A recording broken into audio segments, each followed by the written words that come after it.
नमस्कार विद्यार्थी मित्रांनो, मी स्वप्नील भंडारे, लेखक पुष्पलता कृषी घटक. आपलाच ॲग्रिकॉस बांधवांपैकी एक असा विद्यार्थी की जो प्रवास हा ॲग्रिकल्चर डिप्लोमा डिग्री आणि त्यानंतर काही कालावधीनंतर स्पर्धा परीक्षेचा अभ्यास करून लेखकापर्यंत पोहोचलेला आणि त्यानंतर विद्यार्थ्यांना मार्गदर्शन करण्यासाठी मी उभा ठाकलेला हा तुमच्यातीलच एक स्वप्नील भंडारे या ठिकाणी आज कृषी सेवक बद्दल जे की आयोगाकडे जाण्यासाठी देखील मी या ठिकाणी आयुक्तांपर्यंत आणि सचिवांपर्यंत या ठिकाणी पत्रव्यवहार केला आणि त्या माध्यमातून महाराष्ट्र कृषी विभागाची होणारी कृषी सेवकचा जो पेपर आहे तो पेपर हा एमपीएससी मार्फत आणि पारदर्शक व्हायला पाहिजेत. शेतकऱ्यांच्या मुलाला हा प्रामाणिकपणे प्रयत्न करणाऱ्या कष्ट करणाऱ्या विद्यार्थ्याला या कृषी विभागामध्ये काम करण्याची सुवर्ण संधी या ठिकाणी त्या माध्यमातून भेटली पाहिजेत की जो प्रामाणिकपणे अभ्यास करत आहे त्यालाच तो न्याय भेटावा. इथून पाठीमागे झालेले कृषी सेवकचे पेपर ते IBPS असेल, त्यानंतर स्वतः कृषी विभागाने घेतलेले असतील आणि त्याच्या अगोदर देखील विभागीय स्तरावरती विभागीय आयुक्त या ठिकाणी पेपर घेत होते. मग त्यामध्ये होणारे जे काही सगळे सारे गोंधळ आहेत ते गोंधळावरती एकच उत्तम पर्याय असा होता की तो महाराष्ट्र लोकसेवा आयोगामार्फत हा कृषी सेवकचा पेपर व्हावा आणि त्या माध्यमातून केलेला एक छोटासा प्रयत्न तो यशस्वी झाला. महाराष्ट्र लोकसेवा आयोगाकडे मागील जे आयोगाने संवर्ग जाहीर केले त्या संवर्गाच्या माध्यमातून आपल्याला तो पेपर या ठिकाणी महाराष्ट्र लोकसेवा आयोगाकडे गेलेला पाहायला मिळतो. कृषी सेवकची भरती ही महाराष्ट्र लोकसेवा आयोगाकडून होणार आहे. तो परीक्षा पॅटर्न कसा असेल आणि अभ्यासक्रम काय असणार आहे त्याबाबत सर्व माहिती या ठिकाणी या माध्यमातून मी तुमच्यापर्यंत पोहोचवत असताना देखील मला या ठिकाणी आनंद होतोय. शेवटपर्यंत व्हिडिओ बघा. व्हिडिओ मध्ये सर्व डिटेल मी या ठिकाणी सांगतो. जो GR आहे एमपीएससीचा तो GR देखील मी या ठिकाणी घेऊन आलेलो आहे. जो काही संवर्ग ऍड केलेला आहे तो कोणता संवर्ग आहे ते देखील मी या ठिकाणी तुम्हाला सांगतो. परीक्षा किती मार्काची, पूर्व परीक्षा, मुख्य परीक्षा, कशा पद्धतीने हा पॅटर्न या ठिकाणी पुढे फॉलो करावा हे विद्यार्थ्यांना देखील या संपूर्ण व्हिडिओ या ठिकाणी मी या माध्यमातून तुमच्या समोर घेऊन येत आहे. तर विद्यार्थी मित्रांनो बघा, कृषी सेवक परीक्षा पॅटर्न जाहीर झालेला आहे का, तर बघा तुम्हाला ह्याचं उत्तर मी तुम्हाला स्पष्ट करेल की स्पेशली नावासहित हा पॅटर्न अजून त्यांनी जाहीर केलेला नाही बरं का. परंतु हा पॅटर्न त्यांनी कोणत्या यावरती ढकललेला आहे आणि त्यातून आपल्याला हा पॅटर्न या ठिकाणी जाहीर केलेला आहे का, तर त्याचं उत्तर देखील असं मिळतं की 100% आता हा पॅटर्न जाहीर देखील केलेला आहे. मी तुम्हाला यातला फरक तुम्हाला समजतोय का की नावानिशी परीक्षा पॅटर्न जाहीर केलेला आहे का तर नाही. मग परीक्षा पॅटर्न जाहीर केलेला आहे तो कसा केलेला आहे तो देखील तुम्हाला या ठिकाणी पुढे जाऊन सांगतो. आता त्याचं उत्तर तुम्हाला या ठिकाणी भेटेलच. बघा 45 नंबरला हा संवर्ग या ठिकाणी आपल्याला पाहायला मिळतं. कृषी सेवकचा कृषी विभागाचा सहाय्यक कृषी अधिकारी. पहिला आपण कृषी सेवक म्हणत होतो कारण कंत्राटी पद्धतीने या ठिकाणी 3 वर्ष काम होतं. म्हणजे ते परमनंटच आहेत परंतु तुम्हाला परमनंट 3 वर्षानंतर केलं जातं म्हणून आपण त्याला या ठिकाणी स्वरूपात आधी 3 वर्षाचं सेवक कालावधी असं समजूया. तर बघा आता काही मागच्या वर्षी बदलून त्याचं नाव सहाय्यक कृषी अधिकारी झालेलं आहे. बघा तुम्हाला रुबाबात राहता येईल, तुमचं नाव या ठिकाणी चांगल्या पद्धतीने घेता येईल कारण शेताच्या बांधावरती गेल्यावरती तुम्हाला या ठिकाणी साहेब म्हणून या ठिकाणी बोललं जातं. परंतु तुमच्या नावामध्ये या ठिकाणी कृषी सेवक असल्यामुळे जरा थोडं हे होता. पण आता या ठिकाणी सहाय्यक कृषी अधिकारी अराजपत्रित तांत्रिक म्हटलंय. यामुळे आपल्याला या ठिकाणी सगळ्या गोष्टी पाहायला मिळतील. तांत्रिक बघा 45 नंबरचं परिशिष्ट आणि कृषी पशुसंवर्धन दुग्ध व्यवसाय आणि मत्स्य व्यवसाय विभागात या ठिकाणी जो या ठिकाणी आस्थापना कृषी विभागाची आहे आणि त्या माध्यमातून घटकाचं पद सहाय्यक कृषी अधिकारी म्हणून ओळखलं जाते. आणि पात्रता या ठिकाणी लक्षात ठेवा सगळ्यात महत्वाची, ज्या विद्यार्थ्यांचा कृषी डिप्लोमा झालेला आहे 2 वर्षाचा असू द्या 3 वर्षाचा असू द्या तो विद्यार्थी या ठिकाणी या पदाकरता अर्ज दाखल करू शकतो. बघा त्यामुळं ज्या विद्यार्थ्यांनी डिप्लोमा केलेला आहे असा विद्यार्थी या ठिकाणी अर्ज दाखल करू शकतो. परंतु विद्यार्थी मित्रांनो फक्त डिप्लोमाचीच मुलं अर्ज दाखल करू शकतात का, तर असं नाही. डिप्लोमा पासून या ठिकाणी बघा डिप्लोमा पासून एज्युकेशन डिप्लोमा इन ऍग्रिकल्चर, मग त्यामध्ये बघा 2 वर्षाचा डिप्लोमा असू द्या 3 वर्षाचा ऍग्रिकल्चरचा डिप्लोमा असू द्या, त्यानंतर तुमची BSc ऍग्री झालेली असू द्या, बघा BSc ऍग्री असेल, MSc असेल, PhD असेल, हे सर्वची सर्व या पदाकरता पात्र आहेत. इथं या ठिकाणी त्यांनी डिप्लोमा इन ऍग्रिकल्चर एवढं दिलंय असं नाही. त्याच्यापेक्षा जास्त हायर क्वालिफिकेशन असलेली मुलं या ठिकाणी विद्यार्थी उमेदवार अर्ज दाखल करू शकतात.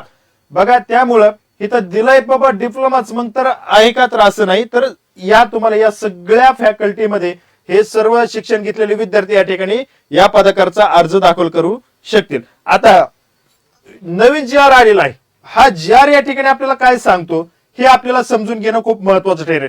जी आर आहे नुकताच आलेला जी आर आहे म्हणून तुम्हाला नवीन म्हणतोय, कारण 1 ऑगस्ट 2026 रोजी या ठिकाणी एमपीएससी कडून नुकतंच एक शुद्धीपत्रक प्रसिद्धीपत्रक जाहीर करण्यात आलं आणि त्या माध्यमातून आपल्याला हा जी आर या ठिकाणी पाहायला मिळतोय. हा जी आर काय सांगतो की बाबांनो, तुम्ही ज्या वेळेस आम्ही जेव्हा संवर्ग जाहीर केले त्या संवर्गामध्ये जे काय टेक्निकल पद होती आणि जी काय रेग्युलरली पद होती त्या संदर्भात या ठिकाणी आपल्याला यामध्ये उल्लेख पाहायला मिळतो. पूर्व परीक्षा प्रशासकीय संवर्गाचा एकत्रित निकाल प्रसिद्ध करण्यात येईल. तांत्रिक संवर्गाचा संवर्ग निहाय निकाल या ठिकाणी प्रसिद्ध करण्यात येईल. आता या ठिकाणी त्यांनी काय सांगितलंय हे आपण या ठिकाणी महत्वाचे बाब या ठिकाणी बघूया. आपल्यासाठी काय म्हणतायत ते की बघा 22 जुलै 2026 रोजीच्या शुद्ध पत्रकान्वये महाराष्ट्र घटक सेवा संयुक्त परीक्षा. आता आपल्यासाठी ही सगळ्यात महत्वाची असणार आहे.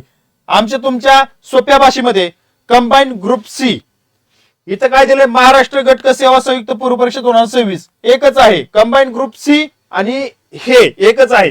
यामध्ये काय सांगितलं, अंतर्गत घटक सेवेतील विद्यमान संवर्गाव्यतिरिक्त विविध नवीन संवर्गाचा समावेश करण्यात आलेला आहे. हो ठीक आहे, केलेला आहे नवीन संवर्गाचा. संवर्ग म्हणजे तुमच्या लक्षात येईल असेल की वेगवेगळे संवर्ग वेगवेगळी पदांचा समावेश या ठिकाणी केलेला आहे. वेगवेगळे विभाग आहेत, विभागामधील वेगवेगळी पद आहेत. बघा मग हे जे काही संवर्ग यांचा समावेश केलाय त्यानुसार सर्व समान शैक्षणिक अर्हता, काय म्हटलं त्यांनी, सर्व समान शैक्षणिक अर्हता की ज्या पदांकरता एकच शैक्षणिक अर्हता लागू होते. उदाहरणार्थ जर सांगायचं झालं की आता आपल्याला घटक संयुक्त पूर्व परीक्षा घटकामध्ये तलाठी हा संवर्ग या ठिकाणी आला, म्हणजे तलाठीची पद आली. त्यानंतर कर सहाय्यकचं पण आलं. त्यानंतर बघा लिपिक आलं, लिपिक टंक लेखक. त्यानंतर इतर तत्संपदा आपण पाहायला मिळतो. त्यामध्ये त्यांनी काय दिलंय की कोणत्याही शाखेचा पदवीधर असलेला विद्यार्थी या ठिकाणी अर्ज दाखल करू शकतो. म्हणून बघा मान्यता प्राप्त विद्यापीठातील पदवी, अभियांत्रिकी पदवी, विज्ञान शाखेतील पदवीसह टंकलेखन अर्थ इत्यादी आवश्यक असलेल्या संवर्ग करता एकच संयुक्त पूर्व परीक्षा होईल व एकच संयुक्त मुख्य परीक्षा घेण्यात येईल. म्हणजेच ज्या पदांकरता कॉमन तुमचं क्वालिफिकेशन लागते, कॉमन कोणत्याही विद्यापीठातील पदवीधर कोणतीही पदवी असणारा विद्यार्थी या ठिकाणी अर्ज दाखल करू शकतो. अशी पद एकत्र केली, काय केली, एकत्र केली. ओके, लक्षात आलं. हा मग आता या ठिकाणी एकच त्यांच्यासाठी संयुक्त पूर्व परीक्षा होणार आहे आणि एकच मुख्य परीक्षा होणार आहे.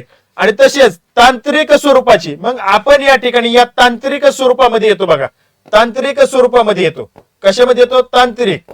आपला जो टेक्निकल भाग आहे तोच आपला कृषी सेवक यामध्ये या ठिकाणी येतो.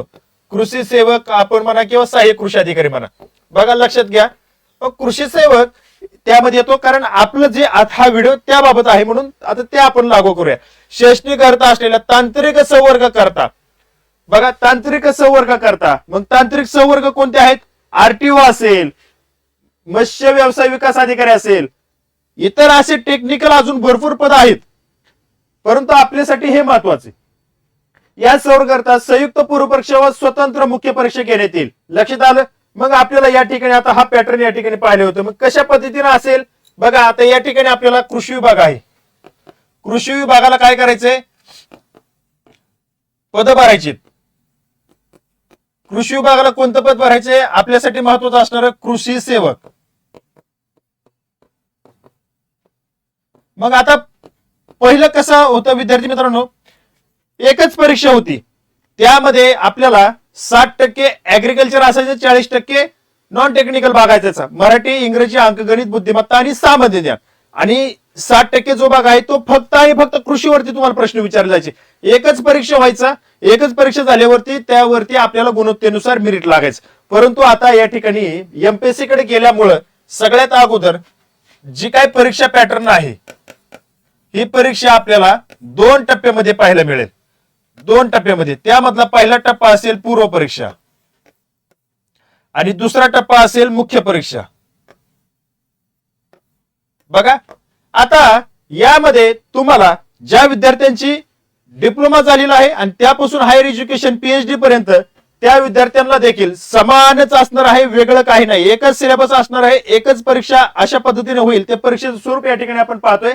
पण कृषी सेवक एमपीएससी मार्फत या ठिकाणी भरण्यात येते. या एमपीएससी मध्ये तुम्हाला काय होणार आहे, सुरुवातीला तुमची पूर्व परीक्षा होईल 100 मार्काची, आणि यामध्ये सगळ्यात महत्वाचं विद्यार्थी मित्रांनो निगेटिव्ह सिस्टीम असणार आहे. यापूर्वी आपल्याला निगेटिव्ह सिस्टीम पाहायला मिळालेली नाही. यामध्ये निगेटिव्ह सिस्टीम असेल. तुमचा एक प्रश्न जर चुकला तर तुमच्या आलेल्या उत्तरामधून या ठिकाणी 0.25 गुण या ठिकाणी वजा केले जातील. तुमचे 4 प्रश्न जर चुकले तर तुमचे या ठिकाणी 1 गुण कमी होईल. याला आपण काय म्हणतो, 1/4 पद्धत या ठिकाणी आपल्याला पाहायला मिळते. त्यामुळे इथून पुढे अभ्यास करताना ऑथेंटिक सोर्स वापरायचे, अभ्यास करताना कन्सेप्ट क्लिअर करायच्या, अभ्यास करत असताना या ठिकाणी सर्व जे काही ऍग्रिकल्चर आहे ते सूक्ष्म पद्धतीने अभ्यासायचं. आयोग प्रश्न विचारताना त्या ठिकाणी तेवढी खोली देखील तुम्हाला प्रश्नांची या ठिकाणी गेलेली दिसेल, आणि काठिण्य पातळी ही डिप्लोमा लेवलची असेल. ही सर्वांनी विद्यार्थ्यांनी नोंद घ्यायची. आयबीपीएस सारखे पेपर होणार नाही तर ऑनलाईन पद्धतीने इथून पाठीमागे झालेले पेपर अशा पद्धतीने हा भोंगळ कारभार या ठिकाणी चालणार नाही. आयोग या ठिकाणी ऑथेंटिक सोर्स युनिव्हर्सिटीने जी पुस्तके या ठिकाणी अभ्यासामध्ये विद्यार्थ्यांना दिली त्याच अभ्यासक्रमावरती पेपर होईल. सगळ्यात महत्वाचा हा एमपीएससी कडे परीक्षा जावी. माझा हेतू तो होता की तुम्ही एमपीएससी कडे द्या. आयुक्तांना लेटर दिलं, आंदोलन करण्याची तयारी दर्शवली, ती या कारणासाठी होती की जो विद्यार्थ्यांवरती अन्याय होतोय तो अन्याय या ठिकाणी झाला नाही पाहिजेत. जो सिलेबस दिलाय त्या सिलेबसला धरून तुमचे प्रश्न आले पाहिजेत. त्या हेतून या ठिकाणी एमपीएससी कडे परीक्षा द्या. एमपीएससी ही युनिव्हर्सिटीचे प्रोफेसर मोठे मोठे या ठिकाणी अधिकारी हायर करते, आणि त्यामधूनच या ठिकाणी विद्यापीठाच्या त्या अधिकाऱ्यांमधून तज्ञ फॅकल्टी कडून हा पेपर सेट केला जातो. मग तो कुठले सोर्स वापरणार आहे, महाराष्ट्रात असणाऱ्या 4ही कृषी विद्यापीठाचे सोर्स वापरूनच तुम्हाला तुमच्या पुढे या ठिकाणी कृषी विभागाचा तांत्रिक घटकचा जो कृषी घटकचा पेपर आहे तो पेपर तुमच्याकडे येईल. आता तुमची ही जी काय पूर्व परीक्षा आहे ही 100 मार्काची होईल.